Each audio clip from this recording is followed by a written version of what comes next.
Hello, my friends. This is Andy. And no, they do not care about students and parents. And I'm talking about Marilyn Anderson, Tricia Quintero, and Carrie Buck. And I'm going to go through this presentation fairly fast. There's a lot of information in this, but I have been doing this and I just recently looked. It's almost 10 years that I've been researching, studying, and speaking about the California Teachers Association, Placentia, Yorba Unified School District, and what is going on here in our district. And of course, at first, we were talking about a whole number of things about what needed to change at the school district, that they were shutting out parents, not sharing information. They were not being transparent, at least back in that time, almost a decade ago. And then COVID hits, and we really saw what they were doing and began to hear as we listened to our kids online in school and really began to get involved. And then it began to devolve and get worse. And we were fortunate enough to get a majority school board member of parents on the school district. And we started to see some greatness in the school district finally. And what's happened since then is that, of course, we've had this reversal now where the CTA is back in charge. And some posts recently I put up and kind of reminding people. And in my mind, I felt like everybody knows this stuff. And so it kind of gets shocking to me when a more recent post they put up, they said, "You're trying to say that Quintero and Anderson and Buck don't care about kids and parents." And I said, yeah, like everybody knows that. But I thought I should revisit that and bring back some of the information and kind of lay it out so it is in a way where you can truly see what I'm talking about. And you will, of course, you'll have to maybe research some of the stuff. I'm telling you that I've been doing this for a very long time, and I'm an investigator. My job is an investigator, and I think the information I'm about to show you, it may shock some people that they just, many parents don't have time. They're busy going to work. They're taking kids to their sports events and doing their homework and that kind of stuff. And like me, before I began to get involved, I just believed that the people that were on our school board and that were superintendents and that were, employees of the school district, they obviously love kids and they obviously love education. But as we have learned, that is not the case. And I will make my case, hopefully, through this presentation. Now, I have a lot more information. I have a lot more screenshots. Some new stuff has come out at the Yorba Linda Moms Facebook page and these other groups. PYL Buzz, these people share just an incredible amount of gold in these groups. But I'm going to narrow it down again, and I have more supporting evidence. But if I showed you everything, and I've shared it in other videos, it's not like I'm trying to hide it from you. It's just that I tried to narrow it down so that this presentation wouldn't be 2 hours long. But I'm going to share with you as quickly as possible. There's a lot of words on these slides, but I'm hoping that I brought it down to a small enough number of words and slides that will get my point across and show you why I know what I'm saying is true, that Quintero, Buck, and Anderson, who have no kids in the district, by the way, do not care about students and parents. So I want you first to keep in mind this. As of the 23-24 school year, California offers the highest average teacher salary in the United States at $95,160 annually, surpassing the national average of $71,699. In PYL-USD, the average pay appears even higher. Dr. Cherniss gave teachers a 4% raise in 23-24 and an additional 2% raise in 24-25. Which what I've been able to find is somewhere around the $97,000 to $98,000 annually, as compared to in California the $95,160 average. So teachers generally work approximately 9 to 10.5 months, 10 and a half months out of the year, which most of us work 12 out of the year. So if you make $95,000 for working 12 months. Keep in mind that teachers work 12.5. Teachers receive a full complement of benefits: health, dental, vision, retirement plans, and additional benefits. Even with that, out of the 40 of the industrialized countries in the world, the United States is 40th in terms of performance based on metrics such as test scores, graduation rates, and college readiness. That is the absolute worst in the world. They are at the bottom. We are at the bottom, not they. We are at the bottom. Out of the 50 states, California is also 40th out of 50 states in the same metrics and 49th in safety. Almost the worst when it comes to safety of our children in our schools. Since Cali performs below the United States average, it would likely rank lower than the United States as a whole in a global comparison. Here's an estimated placement. So if the United States is 40th and California is in the lower half of U.S. states, if California was a country, it would rank 55th globally. California would be 55th globally out of all of the countries and states. So California's performance is likely comparable to developing nations, not industrialized nations. Can you imagine that?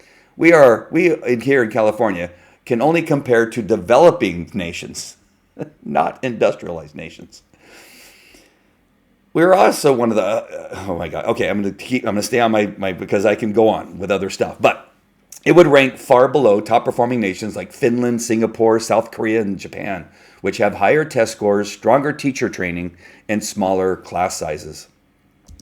So here's one in a slide in 2022 that Adamson actually put up in a school board meeting. And she was happy to show that our children are failing. We were well under. Only 4.12% of our students here at PYUSD in 2022 were above grade average, above the standard for reading. Everyone else was below. In math, only 1.2% of our students are above grade level at our school district. Everyone else is below. And she was happy about that. So what is the one thing California has that all the leading schools in the United States and the world do not have? The California Teachers Association, who has a stranglehold on our education system here in California. The CTA, again, I'll repeat this, has a stranglehold on our education here in California. This also includes the APLE, which is our school district teachers union, which is actually the CTA. So it just has a different name because it's a regionalized organization here for our teachers. Another part of the problem is the California School Board Association, which the new school majority board rejoined, costing our district about $50,000, $30,000 in membership dues, and then additional costs for going to the conferences and programs that they put on. So let's look at the CTA really quick on what they spend their money on. Do they spend their money on teacher training like they do in Singapore or some of the other countries that I named, Japan? No. Almost $47 million.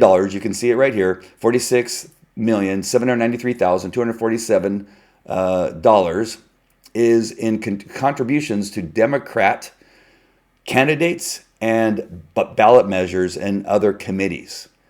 For nearly $47 million is spent on contributions to candidates and ballot measures that harm our children, not help our children.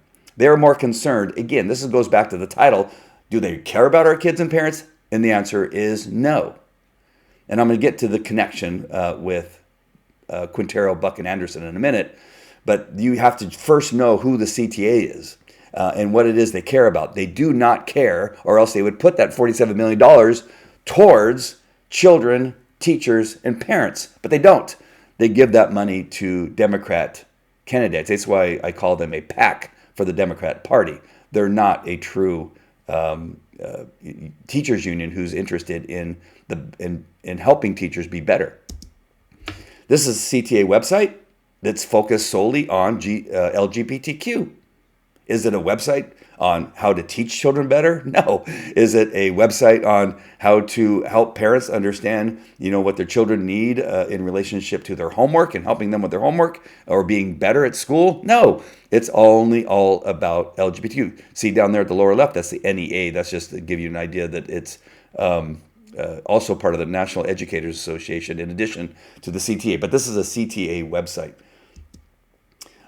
They are also instrumental in the Menstrual Equity for All Act, which which forces schools to provide menstrual products in all men's restrooms.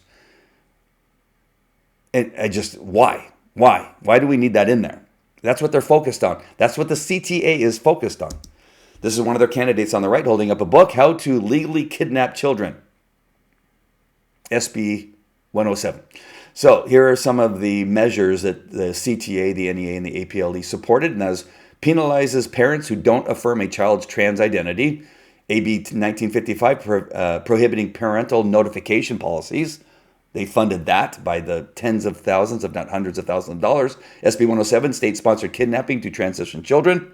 SB 145, reduced penalty for offenders who sodomize children as young as 14. They wanted to reduce the penalty, CTA did. CTA also supported SB 866, allows kids to consent to medical decisions. In other words, transitioning procedures and hormone therapies. SB 239 reduces penalty for deliberately spreading AIDS. Why would they support that? What does that have to do with education and teachers? AB 1825, protections for X-rated material in public libraries and school libraries. AB 2442, expediting licensing for transgender service providers. Here's some pictures of Scott Wiener, who was financially supported by the CTA, the NEA, and APLE. And that brings me to our majority board trustees. Marilyn Anderson, Tricia Quintero, Carrie Buck were solely funded, their campaigns were solely funded by the CTA APLE. Here's the APLE website, if you don't believe me. Save our schools. From what? From what? That's on the CTA, or that's on the APLE website. Again, here are 3 signs that were on Placentia Avenue. I believe it was Placentia. It could have been Kramer, but I'm pretty sure it was Placentia Avenue. All 3 signs are exactly the same. All 3 signs are in the same area, Area 2, I think. I'm pretty sure it was Area 2. It doesn't matter. It was in that area of Placentia in our school district. All these signs were paid for and placed there by CTA members and paid for by the CTA. Here is a flyer. All 3 of the faces are on there that were running, which include Jansen, who thankfully lost, thank God. And it says, stop the lies, which means whatever. There was no lie being told by what we were telling them at the time, but they wanted to say they were lies. Stop wasting tax dollars. I'll show you that that is not true. No tax dollars were wasted. Stop playing politics. I just showed you that the only thing CTA does is play politics with the money. They are a political action committee, a PAC. But they're trying to say a group of parents who have no PAC, who have no, whoever knows they donate, that as a group, we don't donate to the same things. Save our principals from what? We lost very few principals. Probably the least amount of principals we've lost. There were a couple principals who did not have their contracts renewed. They were not fired. One was offered a raise and he quit. Save our school culture. The culture of debauchery, which I'll share with you in a minute. That's what they want to go back to, is the debauchery and the misuse of funds that really happened. And they wanted to go back to that time, but that's one of their flyers. They also paid for a 4-page letter to be sent out attempting to assassinate Leandra Blade's character, which even talked about where she had sex with her ex-husband. What kind of group of people, what kind of children do that? The CTA does. Quintero, Anderson, and Jansen, and even Buck during her campaign. I'm sure she would have done it too. So would send a letter out to the homes of registered voters, a 4-page letter, which is poorly written. You see it's formatted differently in different formats. Like, who would put this out? But a bunch of children at the CTA who have no interest. They don't care. Leandra is a parent. They put out a hit letter on a parent in the district. It's just dumbfounding. They create these signs. This is the CTA. This is teachers did this. Repeal and replace Cherniss. His name is Cherniss, but they purposely put out these signs all over PYLUSD, all over the community, these signs, in addition to other signs that were lies, and this is what they want to do. They already said they were going to repeal and replace them, and exactly when they got on there, that's exactly what they are attempting to do, which they're not going to be successful. But this is the CTA.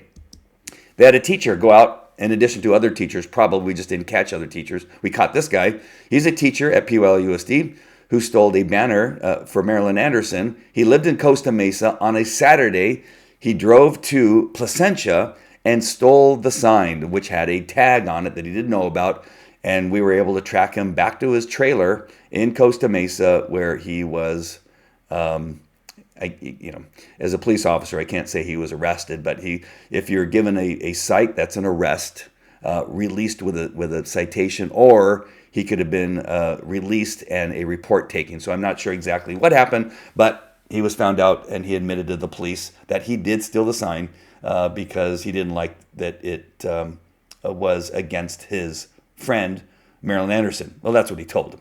CTA put him up to it. CTA told him to go out there and steal that sign and many signs. This was an epidemic during the campaign where the three previous school board members that were still running, where they stole all their signs, and then, of course, Lupita Stubbs and Ryan Anderson. Oh my gosh, I hope I got that right. His signs and banners were stolen along with Leander Blade's signs. So over the past 2 decades, okay, this is before Leander Blades, Frazier, and Youngblood were able to begin to make some changes. So prior, when the CTA was in charge, where they had the majority, before, I just want you to know what was going on in the school district. These things were going on and nothing was happening. So HVAC systems in the district schools were failing and in disrepair. Middle schools have been unable to offer sports programs.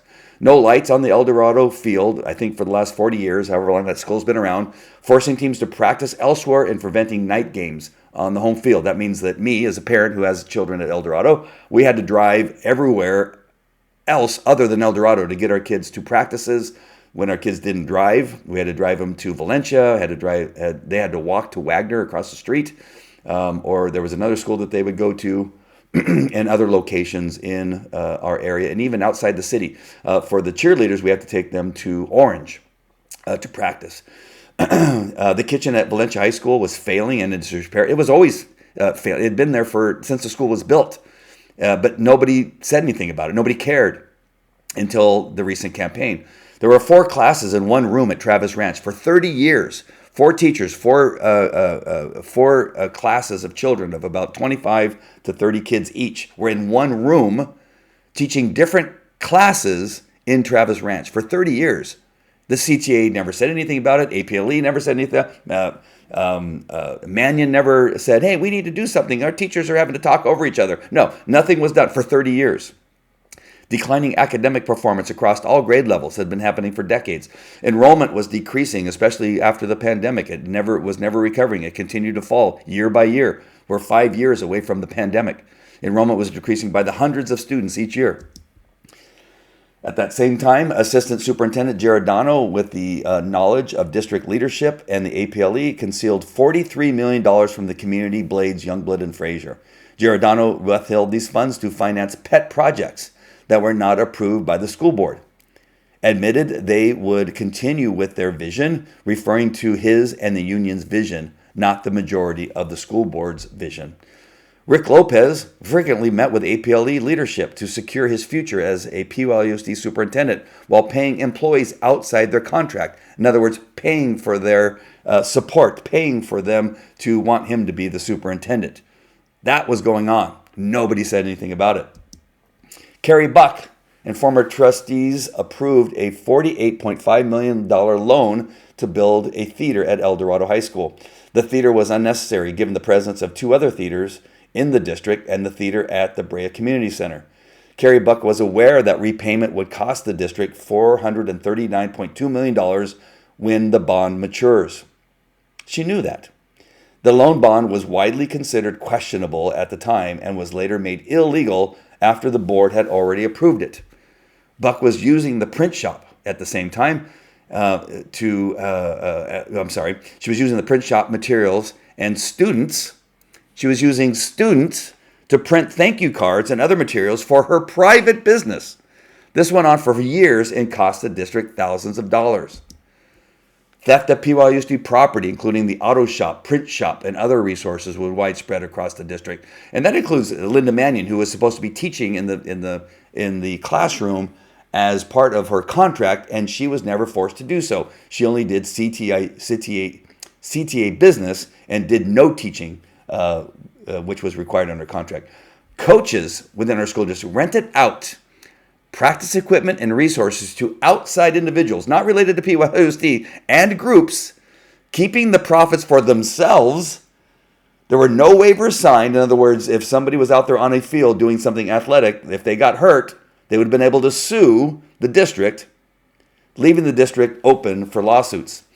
Unscrupulous behavior among teachers and other employees was rampant and ignored by not only principals, but also superintendents. All of this occurred with the knowledge of executive staff and past trustees. The estimated financial loss to PYUSD amounts to tens, if not hundreds, of thousands of dollars. So fact, I'm going to say this again. No one from the teachers union, trustees, or from the CTA supporting community raised concerns or objected to the spending, the theft, and the debauchery. Not one. You didn't hear a peep. They didn't have special groups. Yorba Linda Moms wasn't yelling and screaming. PYL Buzz was not yelling and screaming about all this money being spent, all the things being stolen, all the debauchery. They said nothing. Not a single person in the district took action to stop the widespread misuse of funds. There was no outrage over the unnecessary $48 million loan despite its staggering $439.2 million repayment costs. No one complained about the drop in enrollment and education standards. Not one person. Not one person said anything. Because it was what the CTA wanted. There was no outrage. There was no care. None of those things that I told you about, none of the things is for students and parents and education.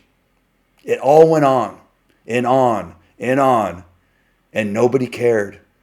Parents were too busy. I didn't say anything because I did not know any of this was going on, or else I would have said something. But once I found out, I began to say something. So I get attacked. So I get Quintero, who's during her campaign, sends me a letter, tells me to stop telling the truth. I was reminding everybody about what used to happen and what was going to happen if Quintero got elected, if Jansen got elected, if Anderson got reelected. I was trying to tell you what I knew in the past, what was going on, that all that was going to return. And she sends somebody to follow me to my church to have me served a document, essentially served papers of cease and desist, which was written on essentially just a piece of paper, which was not a valid cease and desist. But she did that at my church in front of the congregants.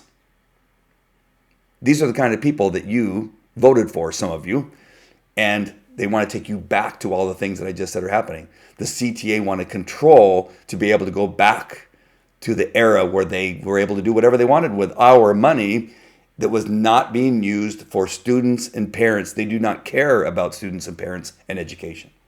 Those are the facts. So what happens when Dr. Cherniss comes in? He almost immediately finds and highlights and identified the $43 million in district funding sources previously never presented to the board or public at a meeting or a study session, including capital facility funds, developer fees, school cafeteria funding, etc. He finds that immediately. The CTA, along with Anderson and Buck, immediately opposed Dr. Cherniss after he uncovered the $43 million, the theft of district property, and the widespread misconduct amongst the PYUSD employees. Anderson and Buck got very upset that he found these things and wanted to stop them. That is the truth. That is a fact. Anderson and Buck actively worked to slow down or block any innovation and new programs introduced or supported by Dr. Cherniss. Do you remember when Anderson says, "I'm not going to spend a penny on USI"? And then she began to harass Dr. Beth Fisher at OCSCS. And she began to call the AQMD, the fire department, and all these people because she was against any innovation, was against USI, was against anything that was for education, was for parents, was for students. Through CTA surrogates, Anderson and Buck spread misinformation to mislead the community, including false claims such as hundreds of teachers are being fired. Not true. 25 administrators were fired. Not true. And Cherniss is misusing district funds. Also not true. Dr. Cherniss goes to work. With the $43 million that were found, Dr. Cherniss uses the money to benefit students and teachers. Science camp for all 6th grade school students. Repaired and replaced HVAC system district-wide, which had been failing for decades. They did nothing about it.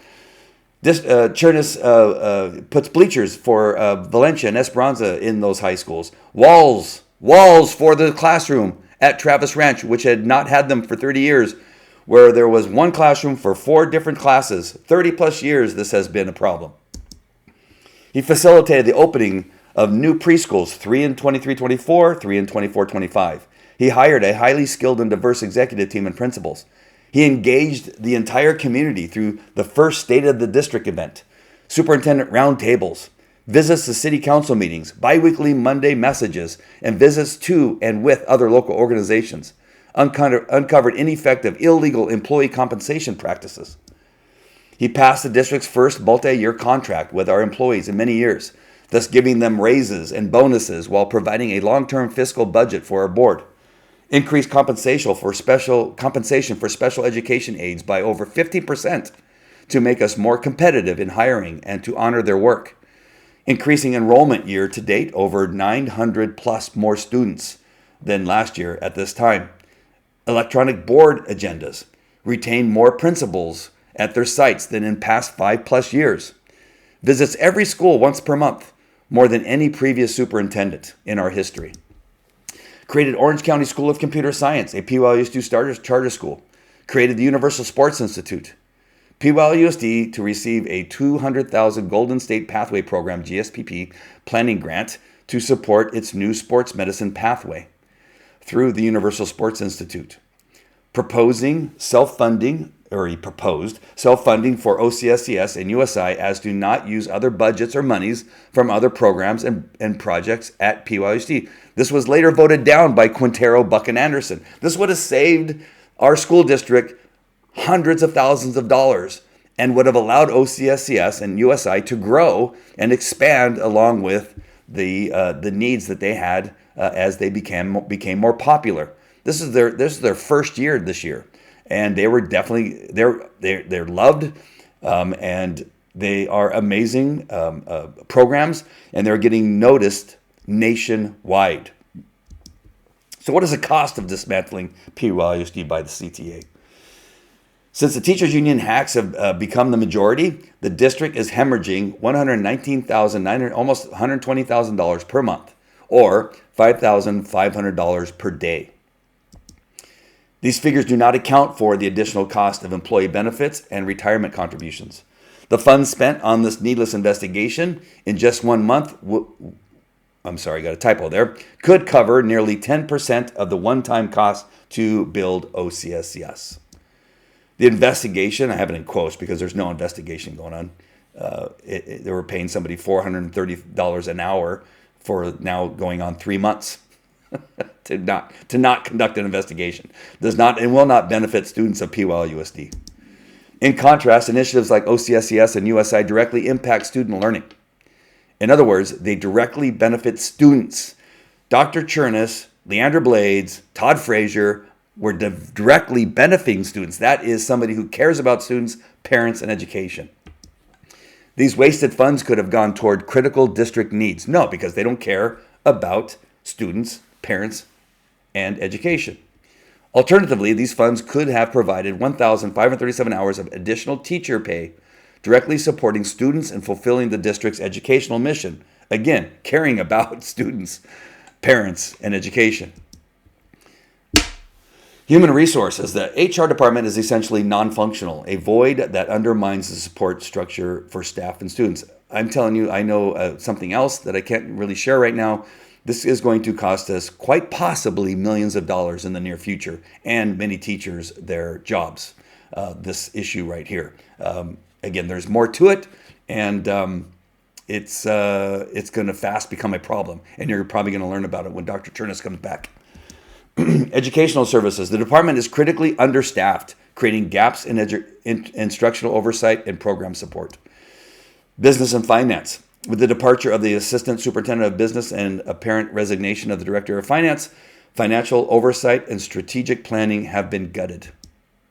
In their place, interim personnel, many ill-equipped to handle these roles, are left juggling responsibilities, creating operational chaos and compounding instability district-wide. This is what your current trustees are doing and the people that they have brought in. in addition to attorneys that were not properly hired. The funds squandered on paid administrative leave could have been allocated to countless initiatives that would directly benefit students, families, and staff. But it's not. They'd rather spend the hundreds of thousands. We're going to get into probably nearly $1 million. These administrative leaves are going to cost us, this so-called investigation on Gates and Cherniss.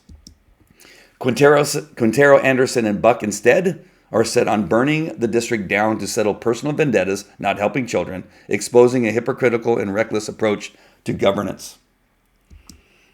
This is why I can truly say that Quintero, Anderson, and Buck do not care about students.